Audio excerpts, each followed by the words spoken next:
umaga sa inyo mga katitos. Ayun, papasok na nga tayo sa trabaho. Papasok sa umaga, uuwi sa gabi, kain, tulog lang. Ganun lang ang routine natin, araw-araw. So ayan, nakikiusap yung tito ko pala na magpapa-rehistro ng aming van. Hindi ko kasi maharap eh. May trabaho kasi ako. Tsaka nung one kasi kaka half day ko lang. Nagbayad ako ng lupa namin. I mean ng unit.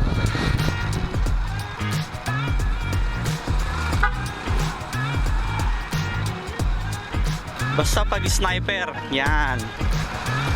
Kahit di ka kilala, bubusinahan. Pero pagdating sa bundok, kahit na hindi kahit di nakabrad ng sasakyan mo o motor mo, mas maganda yung bumubusina ka sa bundok. Eh paano na lang kapag nag solo ride ka tapos nasiraan ka, di ba? Kahit pa paano, may tutulong at may tutulong sa'yo. Ang Pinoy naman matulungin talaga eh.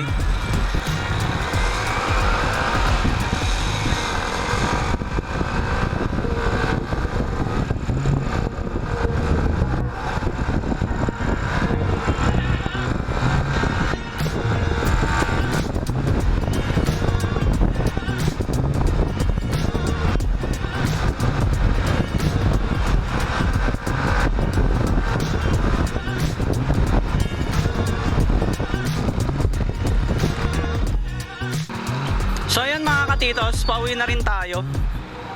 So ayan mga katitos, magandang hapon muli sa inyong lahat.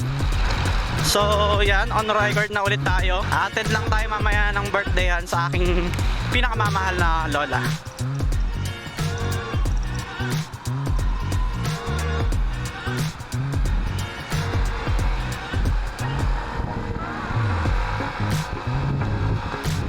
So yan, nakalabas na tayo sa Adwas.